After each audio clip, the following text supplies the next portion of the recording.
ఎవరైనా ఒకరు చదువుతారు. ఇర్మియా గ్రంథము 11వ అధ్యాయం 1-5 వచనాలను. యెహోవా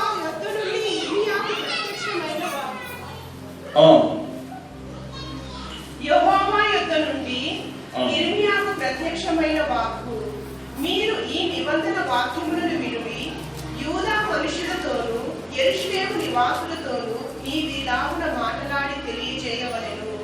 ఇశ్రాయేలు దేవుడైన యెహోవా సెలవిచ్చినదేమనగా, ఈ నిబంధన వాక్యములను విననొల్లని వారు శాపగ్రస్తులు. ఐగుప్త దేశములో నుండి ఆ ఇనుప కొలిమిలో ఇశ్రాయేలు జనాంగాన్ని గురించి దేవుడు రాసుకుంటున్న మాటలే ఉన్నాయి. అయితే ఆ దినాలలో దేవుడు 2వ వచనంలో మీరు ఈ నిబంధన వాక్యాలను వినాలని, 3వ వచనంలో ఈ నిబంధన వాక్యములను విననులని వాడు శాపగ్రస్తుడు అవుతాడనే మాట ఇక్కడ కనిపిస్తూ ఉంటుంది. దేవుడు ఆ నిబంధనలు అనే దానిని దేవుడు సీనాయి పర్వతము దగ్గర, హోరేబు పర్వతము దగ్గర దేవుడు వారికి ఇచ్చినట్లుగా వాక్యము మనకు తెలియజేస్తుంది. చూడండి, మనము చదువుకుంటున్నాం నిర్గమాకాండం 20వ అధ్యాయంలో దేవుడు అక్కడ వారికి ఆజ్ఞలు, కట్టడలు, శాసనాలను దేవుడు వారికి ఇచ్చి ఉన్నాడు. 10 ఆజ్ఞలు కలిగిన పలకలను దేవుడు వారికి ఇచ్చి ఉన్నాడు.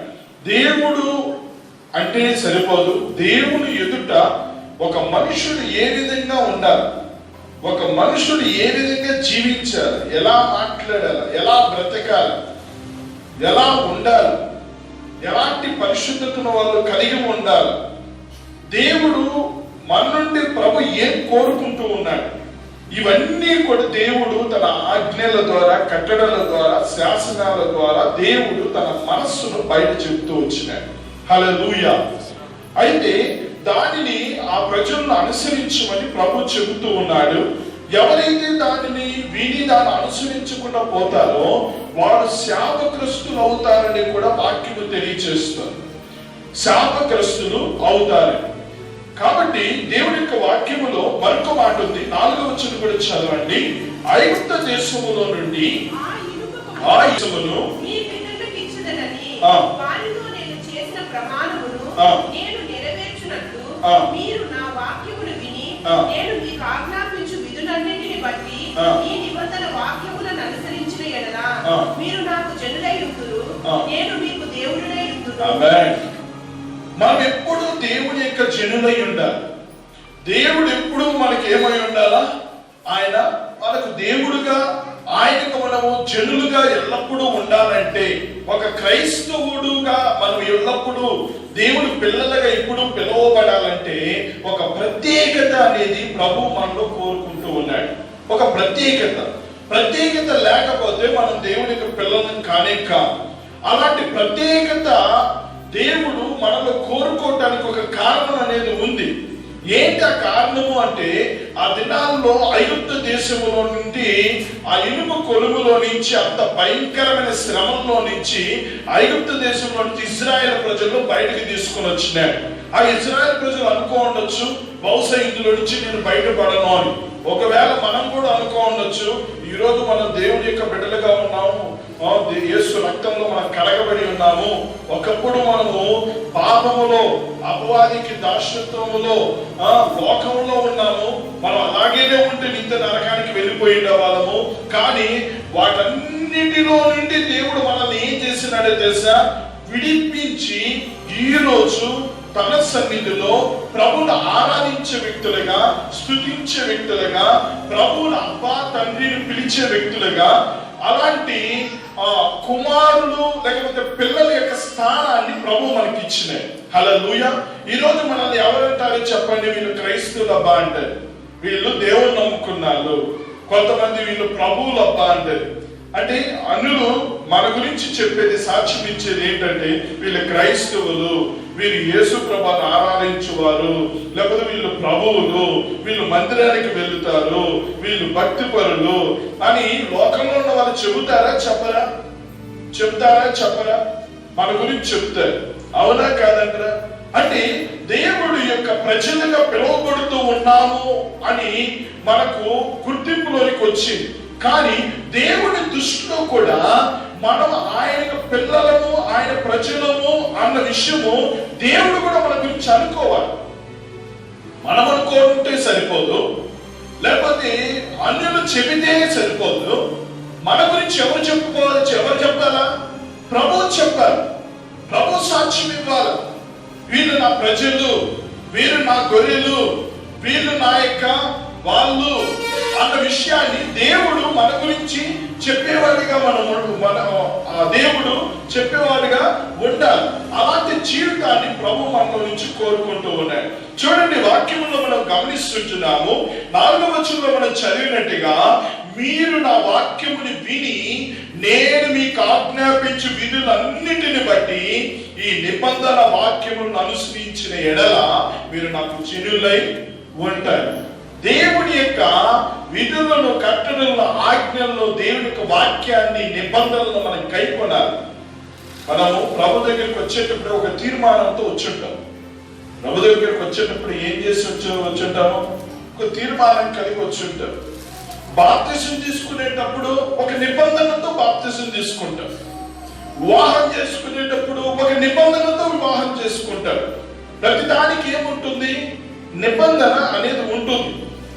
భార్య చెయ్యి భర్తకు చేతులు పెట్టి వారికి నిబంధన చేస్తారు. దేవుని స్తోత్రం. బాప్తిసం తీసుకునేటప్పుడు నీళ్ళలో ముంచేటప్పుడు ఒక నిబంధన ఉంటుంది. ప్రభు కొరకు నువ్వు జీవితాంతం జీవిస్తావా? కష్టం వచ్చినా, నష్టం వచ్చినా, వ్యాధి వచ్చినా, బాధ వచ్చినా, ఏదొచ్చినా కూడా ప్రభు కొరకు నువ్వు నిలుస్తావా? ఎలాంటి పరిస్థితుల్లోనైనా కూడా ప్రభువును మహిమపరుస్తావా, స్తుతిస్తావా అనే కొన్ని మాటలు మనం చెబుతూ ఉన్నప్పుడు ఆ నిబంధనకు మనం ఒబే అంటే ఇష్టపడి దాన్ని ఏం చేస్తాము? దాన్ని చేయడానికి మనం ఇష్టపడి వస్తాం. దేవుడితో నిబంధన చేసుకుంటాం. కానీ ఆ నిబంధన కొంతమంది చేసి కూడా మర్చిపోయే వాళ్ళు ఉంటారు. చేసి మీరే వాళ్ళు ఉంటారు. మీరే వాళ్ళు ఏంటంటే ఆ మాటను పక్కకి తోసి వాళ్ళ ఇష్టం వచ్చినట్టుగా ముడిపెట్టి జీవిస్తూ ఉన్నారు. అలాగే బ్రతికేసే వాళ్ళు ఉంటారు. అలా బ్రతకడం ప్రభు ఇష్టపడ్డు.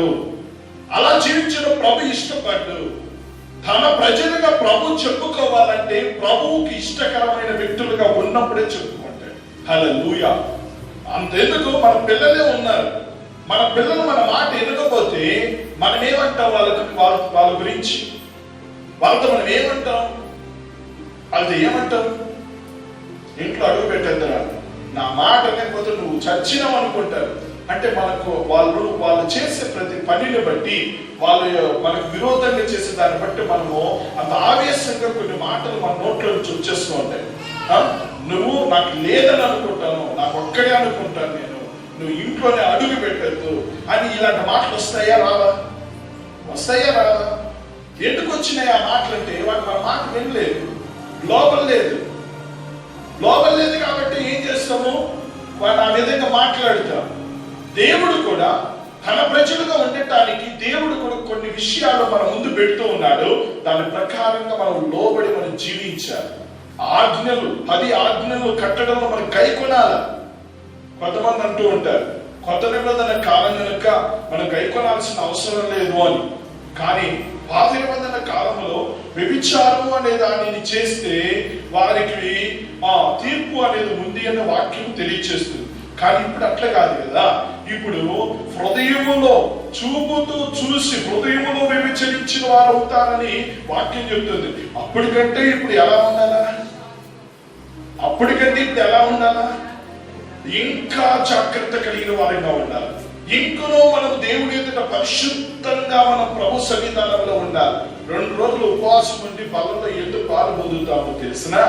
ఉపవాసముతో శరీరం బలహీనపరుచుకొని ఆత్మలో బలాన్ని పొందుకొని ఏదైనా తప్పులు ఏదైనా ఉంటే దాన్ని సరి చేసుకొని ప్రభు యొక్క శరీరంలో, రక్తంలో యోగ్యమైన రీతిలో పాలు పొంది అందులో ఉన్న దీవెన ఆశీర్వాదాలను పొందుకోవాలని ఉద్దేశించేతనే ఉపవాసాలు ప్రార్థన చేస్తారు.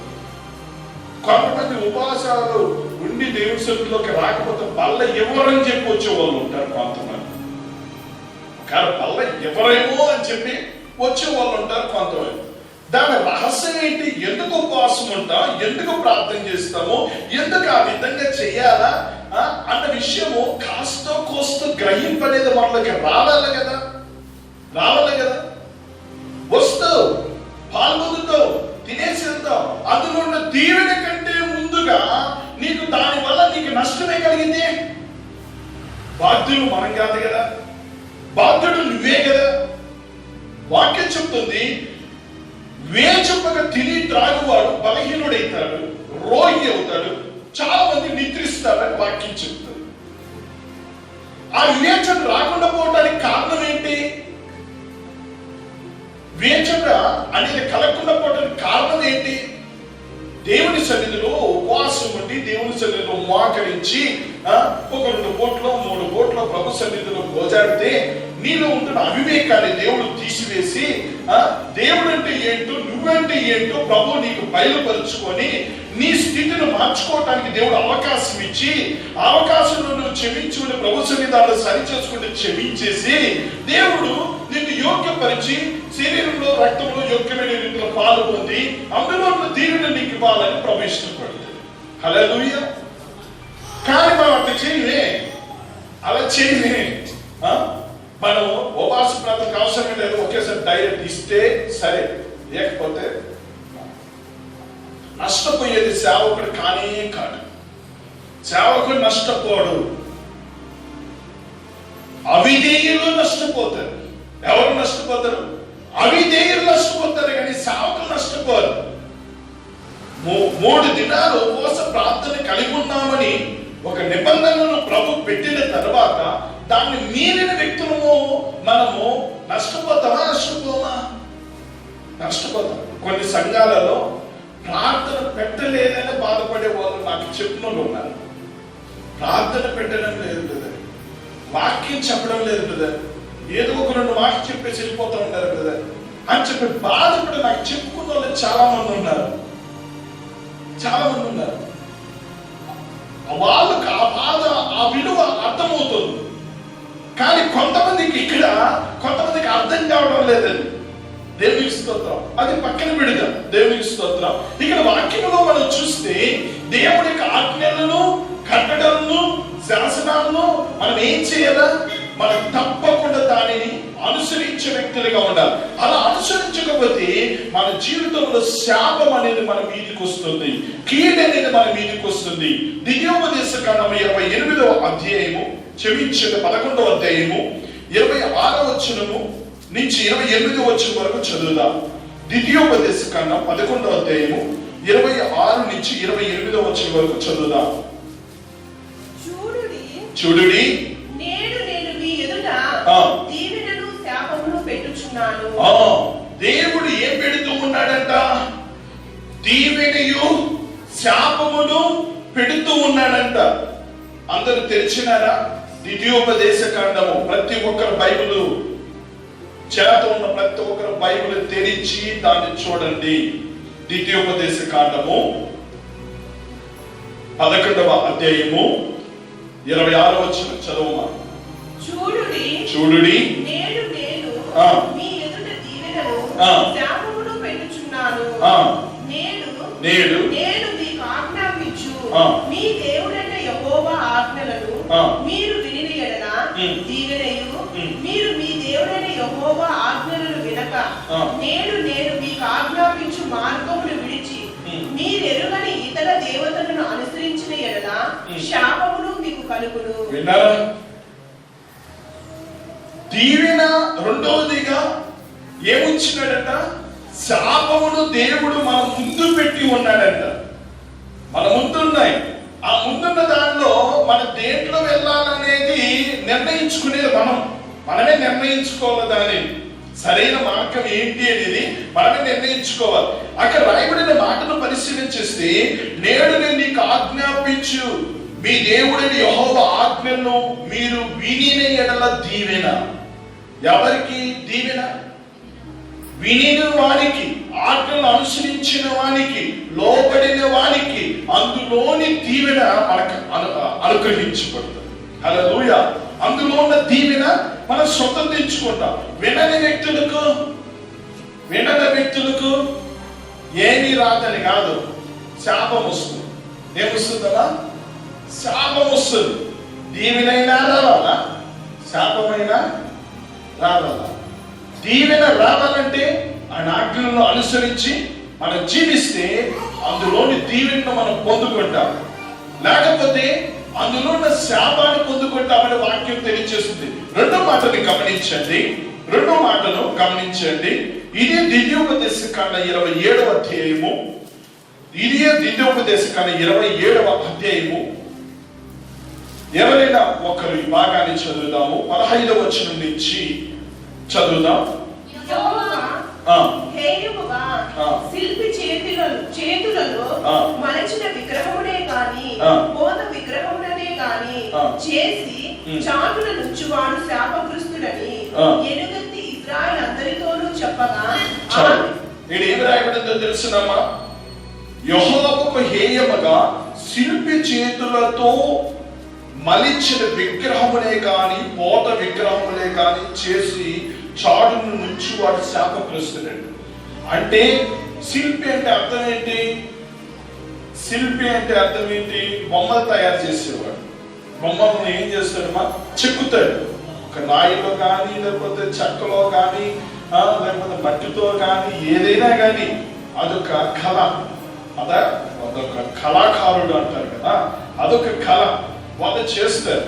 కొంతమంది దాన్ని ఏం చేస్తారు తెలిసిన, దాన్ని తీసుకొని వచ్చి ఆ విగ్రహాన్ని పెట్టుకొని దాన్ని పూజ చేసే వాళ్ళు ఉన్నారు. పూజ చేసాక తట్టన్నా ఉంది. ఆ విగ్రహంలో మన దగ్గర పెట్టుకోవడంతోనే అది శాపం వస్తుందని వాక్యం చెబుతుంది. ఏమొస్తుందట? శాపం వస్తుందని వాక్యం తెలియజేస్తుంది. విగ్రహం సంబంధించినది ఏది కూడా మనలో కానీ మన కుటుంబంలో కానీ ఎట్టి పరిస్థితుల్లో అది ఉండకూడదు.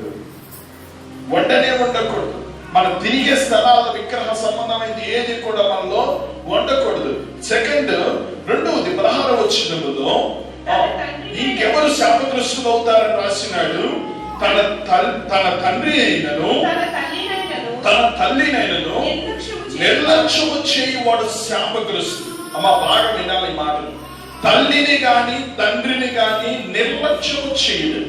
కొంతమంది పిల్లలు 5 మంది 6 మంది 4 3 కొడుకులు అని చెప్తుంటారు. కానీ ఒక్క కొడుకు కూడా చూడదు, ఒక్క కూతురు చూడదు, ఒక్క బిడ్డ కూడా మా అమ్మ మా నాన్న వాళ్ళు తిన్నారా తినలేదా, కనీసం వాళ్ళు ఉన్నారా పోయినారా, అసలు ఏం పట్టించుకోరు.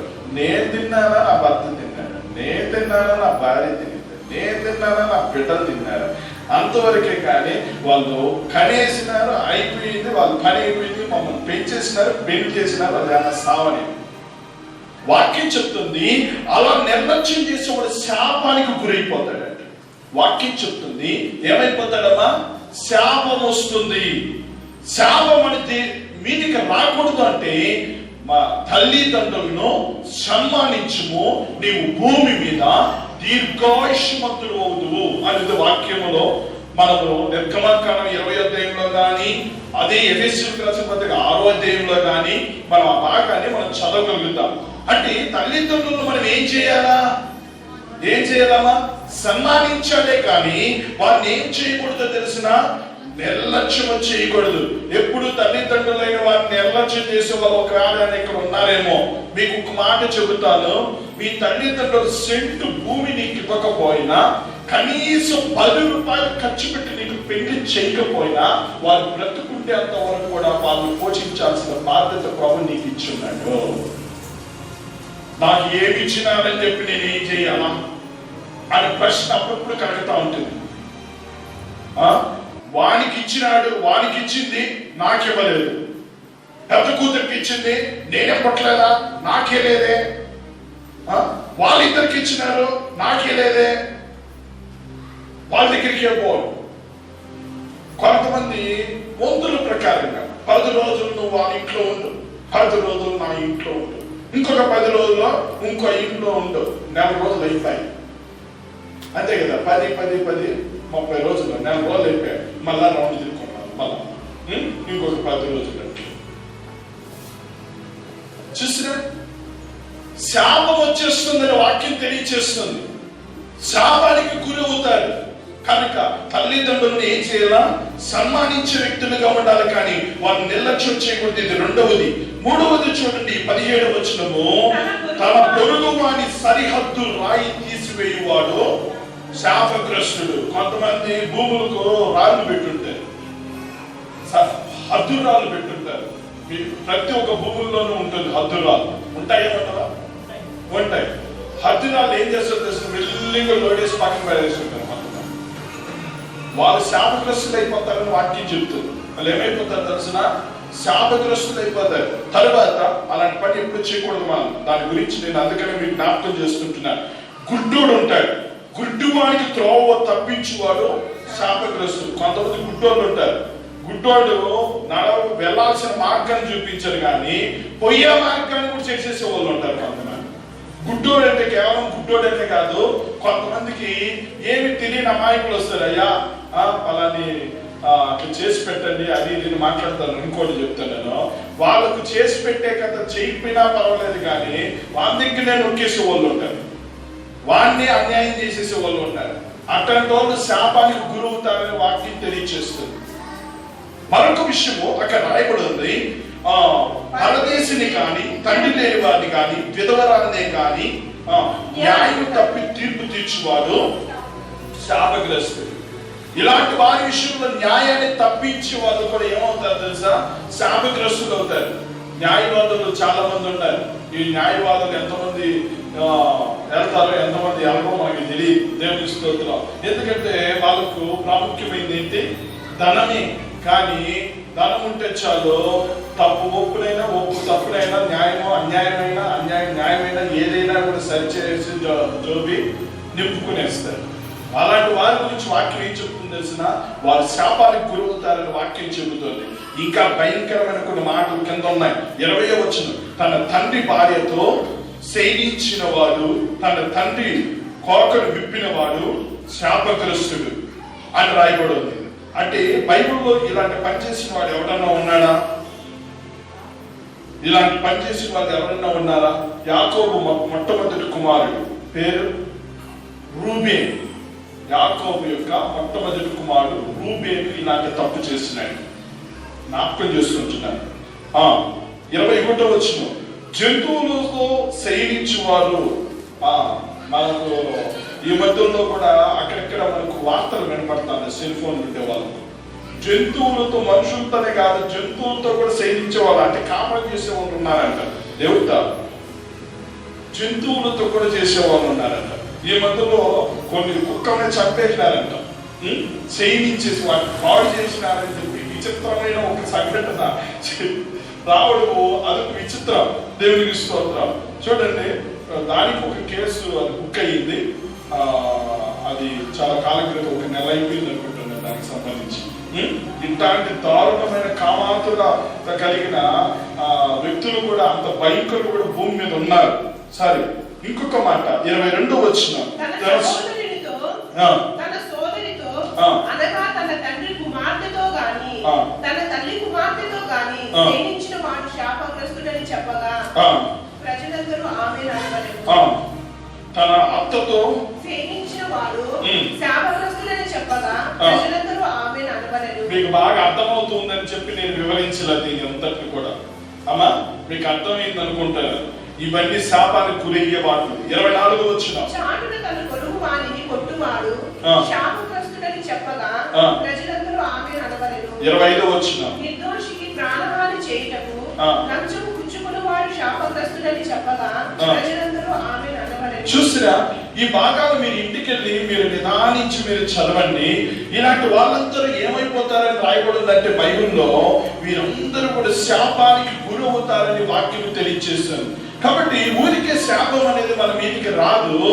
దేవునికి మనం అవిధేయకరమైన స్థితి ఎప్పుడు మనలోనికి వస్తుందో ఆ శాపము కూడా దేవుని యొద్ద నుంచే వస్తుంది. దీవెనను శాపమైనను ఎక్కడి నుంచి వస్తుందమ్మా? దేవుని యొద్ద నుంచే మనకు వస్తుంది. మనం దీవించబడాలంటే ఖచ్చితంగా దేవుని యొక్క మాటకు మనం విధేయులై ఉండాలి. 28వ ద్వితీయోపదేశ కాండములో ఒక మాట కనిపిస్తుంది. మనం చదవండి. 28వ ద్వితీయోపదేశ కాండం 15వ వచనం నుంచి 20వ వచనం వరకు చదవండి. నేను ఆయన సమస్తమైన ఆజ్ఞలను కట్టడలను నీవు అనుసరించి నడుచుకొనవలెనని నీ దేవుడైన యెహోవా సెలవిచ్చిన మాట వినిన ఎడల కాదు, వినని ఎడల అంటే దేవుడు చెప్పిన మాట వినకపోతే ఈ శాపములన్నీ నీకు సంభవించును. ఇంటికెళ్ళి చదవండి. పట్టణములో దీవెన ఉండదు, పొలములో దీవెన ఉండదు. ఇంటిలో పిండి పిసుకుతుంటే ఇదంతా ఎక్కడ ఉండదా?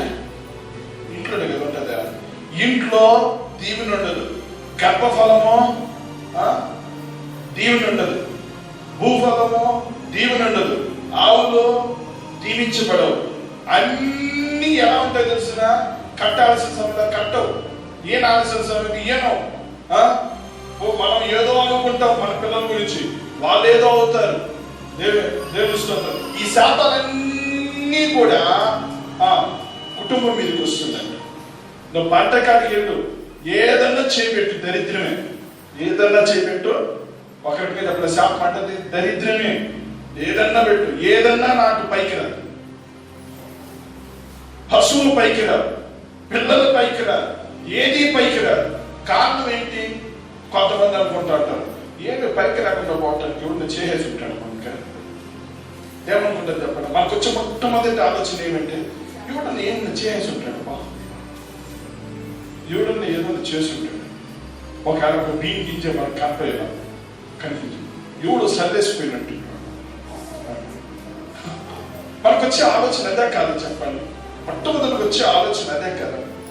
బియ్యము మోటే సర్దేసిపోవాలి. ప్రభువుకు విధేయులమై ఉంటే దేవుడు మనల్ని దీవిస్తే తప్పకుండా దీవించబడతాడు.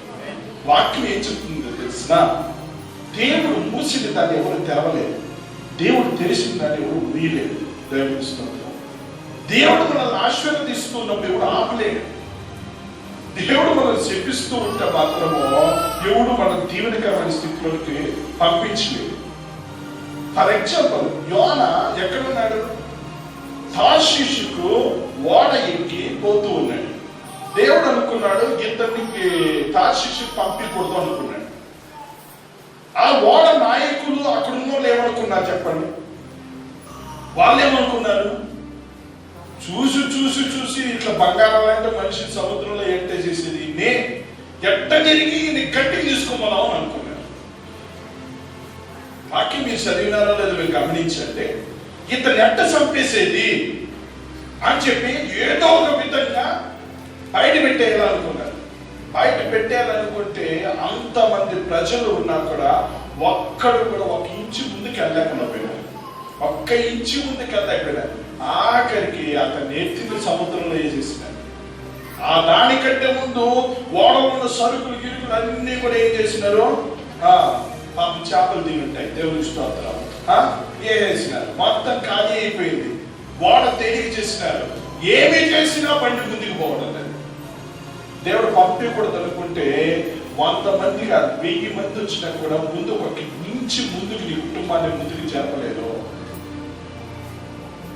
1000 మంది మంత్రగాళ్ళు వచ్చినా కూడా ఏమీ చేయలేదు. మేమున్నామని చెప్పేవాళ్ళు కూడా నిన్ను పైకి తీసుకొని రాలేదు. ఎప్పుడు లోబడినాడో యోనా అప్పుడే అతన్ని ఎక్కడికి పోయి కక్కించినట్టు తెలిసిన దేవుడు. పాప ఓడలో పోవాలనుకున్నాడు, కానీ విమానంలో కూడా పోయే పని లేకుండా చేపలో పోయినాడంట. ఎక్కడికి పోయినాడమ్మా? చేపలో పోయినాడంట. చూడండి, మన ప్రతి కాలంలో ఎప్పుడు కూడా ఈ అనుభవం అనేది మనకు రాదు. ఈ అనుభవం చేప లోపల పోయి అనుభవం. ఓడ కావాలంటే తప్పించుకో ఎక్కచ్చు, విమానం కావాలంటే ఎక్కచ్చు, దాంట్లోకి వెళ్ళాలంటే ఎక్కగలరా? దేవుడు కొరకు చూడండి, అతన్ని తీసుకుపోయి ఓడలో ప్రయాణించకుండా దేవుడు ఏం చేసినాడు? చేపలో నుంచి నినేవే పట్టణాన్ని తీసుకుపోయి కట్టించింది. దేవుడికి స్తోత్రం. ఎందుకు ఈ మాటలు ప్రభు మనతో మాట్లాడుతున్నాడంటే, ప్రభువుకు లోబడితే ఏ విధంగానైనా ప్రభు నిన్ను ఆశీర్వదిస్తాడు, ఏ విధంగానైనా సరే దేవుడు నిన్ను వర్ధిల్లింప చేస్తాడు. వాక్యం చెబుతుంది మంచి నేలన పడిన విత్తనము 30 60 100 ఫలించెను అని రాయబడి ఉంది. అదే విధంగా ఇస్సాకు పంట వేసును, అతడు 100 ఫలముందెను అని రాయబడింది. యేసేపు గురించి వాక్యం తెలియజేస్తుంది, ఫలించడు కొమ్మ అని రాయబడింది. ఇది ఊరికే ఫలించలేదు, ఊరికే వారికి 100 ఆశీర్వాదం రాలేదు. వారు ప్రభుత్వం ఉంటున్న సంబంధము అంత గట్టిగా ఉన్నది. వాళ్ళకు వేషధారణ లేదు. పాస్టర్ ఉండేటప్పుడు బీడి తగ్గకూడదబ్బా, పాస్టర్ ఉండేటప్పుడు అక్కడ తినకూడదబ్బా, పాస్టర్ ఉండేటప్పుడు చాలా జాగ్రత్తగా ఉండాలబ్బా. వాళ్ళు పాస్టర్ని చూడలేదు, వాళ్ళు దేవుని చూస్తున్నారు. హల్లెలూయా. ఒక్కటి, దేవుణ్ణి చూసేవాడు ఎప్పుడూ విధేయుడు, ఎక్కడా విధేయుడు. ఎవరికైనా విధేయత చూపిస్తాడు, ఎవరినైనా ప్రేమిస్తాడు. మనుషులు బట్టి ప్రేమించేవాడు ఎలాంటి వాడో తెలిసిన ఓసర్పిల్లి టైప్. ఎట్లా టైపు? ఇంట్లో ఒక రకంగా ఉంటాడు, ఈదులో ఒక రకంగా ఉంటాడు, పావులో ఒక రకంగా ఉంటాడు, జాబ్ చేసే చోట ఒక రకంగా ఉంటాడు. ఒక ఆయన షాప్కి వెళ్తే పోతా ఉంటే ఒక పాట వేసినాడు. ఏం పాట తెలుసా? యేసయ్య పాట. నాకు బహు సంతోషం అనిపించేసింది. నాకైతే ఏమనిపించింది తెలిసిన? బహు సంతోషం అనిపించింది. అబ్బా, ఇంతకాలానికి ఇతని జీవితంలో మార్పు దేవుడు ఎంత తీసుకొని వచ్చినాడు అబ్బా అనుకున్నాను. దేవుడికి స్తోత్రం. ఆమేన్. సరే, అయిపోయి వచ్చేసిన తర్వాత మళ్ళా వేరే కస్టమర్ వెళ్ళాను లోపలికి. నేను అనుకోకుండా మళ్ళా వెళ్ళాను. వెళ్తే ముస్లిం పాటిస్తాం. నాకైతే పిచ్చి కోపం వచ్చింది, పిచ్చి సంతోషం వచ్చింది. ఇప్పుడు ఏమొచ్చిందమ్మా? పిచ్చి కోపం వచ్చింది. ఓరే నాయన, వ్యాపారం కూడా ఇంత విధంగా చేస్తారా అనిపించింది. వ్యాపారం ఎట్లమ్మా? నేను వస్తే నా పాట, నువ్వు వస్తే నీ పాట, ఆమె వస్తే ఆ పాట. అతడు 3 క్యాసెట్లు పెట్టుకున్నాడు. క్రిస్టియన్ క్యాసెట్, హిందువుల క్యాసెట్, ముస్లిం క్యాసెట్. ఎవరు వస్తే దాంట్లో చూచేయమ్మా, ఆన్ చేస్తే పాడుకుంటా ఉంటే ఈ పని జరిగిపోతుంది. దేవుడు చూస్తామా ఎట్లాంటో ఏం చేయాలా? ఇప్పుడు పాప అంగిడి ఎత్తైనాడు, అంగిడే లేదు, అడిగిడే. దేవునికి స్తోత్రం కలుగు. బస్సులో కూడా గమనించండి, అన్ని ఫోటోలు పెట్టేసాడు. ఏ ఫోటో? హిందూ, ముస్లిము, క్రిస్టియన్, యేసయ్యని కూడా పెట్టుంటారు పక్కన ఫోటో. మీరు గమనించుంటారు, పెట్టుంటారు 3 కూడా. ఎందుకంటే ఎవరెక్కితే వాళ్ళకు స్తోత్రం. ఆమె ఎవరెక్కితే వాళ్ళకు స్తోత్రం. ఒకటే పెట్టామనుకో బస్సు ఎక్కమా. కొంతమంది అట్లాంటి వాళ్ళు కూడా ఉంటారు. కాబట్టి మన ఫోటో కూడా ఉంది, రా ఎక్కండి రా బస్సు, అప్పుడే పోతుంది, బాగా అనిపిస్తుంది. కానీ వాక్యం మనకి ఏం తెలియజేస్తుందంటే, మనం అలాంటి వ్యక్తులుగా మనం పడకూడదు. ఆఖరిగా మనము వాక్యంలో మనం చదువుతున్న 20వ వచనం కూడా చదవండి. మనం చదువుకుని 28వ అధ్యాయం 20వ వచనం.